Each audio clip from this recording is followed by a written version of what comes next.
Assalamualaikum everyone, welcome back to my YouTube channel. I'm back with a new video, and in this video I will solve self-assessment 5.1 of chapter number 5. So in the question number 1 it is written, a student obtained following data in an experiment at 20 degrees Celsius. So a table has been given in which the pressure and volume are given. Okay, so we have to explain the pressure volume relationship using this data and the Boyle's law. तो आप लोगों को पता है कि भाई Boyle's law क्या होता है. Let me right. Boyle's law का जो रिलेशनशिप है वो होता है प्रेशर एंड वॉल्यूम. ठीक है, ये सबको पता है कि भाई इसका जो फॉर्मूला है it is P into V which is pressure into volume. ठीक है जी. अब हमें ये कैसे प्रूव करना है कि भाई ये जो डाटा हमें दिया हुआ है, ये जो टेबल है, ये बॉयल्स लॉ को फॉलो करता है या नहीं. इसके लिए हमें चाहिए कि भाई हमारा प्रेशर वॉल्यूम है वो कांस्टेंट हो. ठीक है, कांस्टेंट मीन्स सेम, वो सेम हो. किसका? जितनी भी आपके पास वैल्यूज़ दी हुई हैं, जितना भी डाटा दिया हुआ है उन सब का सेम हो.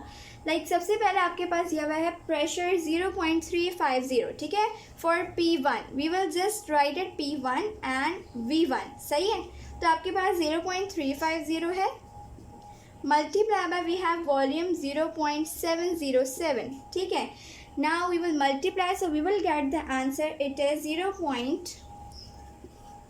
0.2474. ठीक है, ये आ गया आपके पास इसका आंसर. इसी तरह आपके पास सेकंड दिया हुआ है P2 एंड V2. ठीक है, हम मल्टीप्लाई कर देंगे, जो है 0.551 मल्टीप्लाई बाय 0.450. ठीक है, हम वापस इनको मल्टीप्लाई करेंगे और हम इनका आंसर कैलकुलेट करेंगे. So we will get 0.2479. ठीक है, उसके बाद आपके पास आता है P3 एंड V3. ओके, हमारे पास ये third value. So we have 0.762 multiply by 0.325. So we will multiply and get 0.2476. Okay, अच्छा, अगर आप देख रहे हैं अभी तक तीन वैल्यूज़ का सेम आ रहा है. 0.247 इफ़ वी राउंड ऑफ तो ये 0.247 आ रहा है सबका. ठीक है, उसके बाद we have P4 into V4. Okay, and we have 0.951 multiply by 0.261. So we will get 0.248.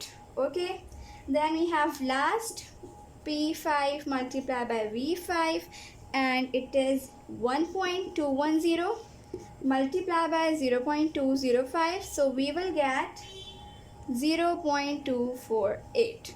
So देखा जाए तो ये सारे 0.24, 0.24, 0.24, 2424. So they all are constant which we have to prove.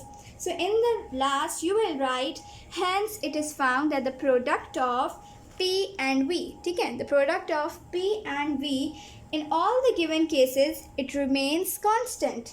Okay, so hence Boyle's law is proved.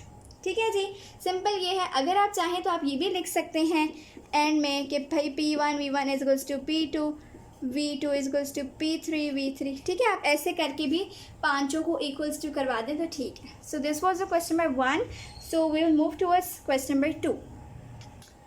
So in the question number 2 it is written, ammonia gas is used as a refrigerant. 0.474 atm pressure is required to change 2000 centimeter cube sample of ammonia initially at 1 atm to 4.22 dm cube at constant temperature.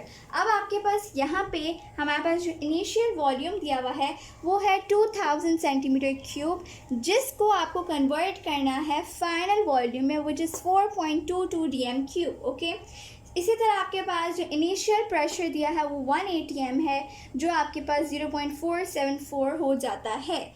सो अब आपको जो proof करना है वही and में दिया हुआ है, that show that this data satisfies Boyle's law. ठीक है, हमें वही प्रूफ करना है. We will multiply P1 into V1 and P2 into V2. और अगर इन दोनों के आंसर्स कॉन्स्टेंट हैं so we have proved it. ठीक है, तो अब मैं यहाँ पे आप लोगों को सोल्यूशन करके दिखा देती हूँ.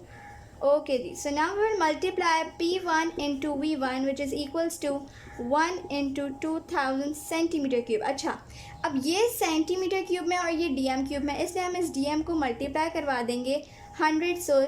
So we will get 4.22 centimeter cube.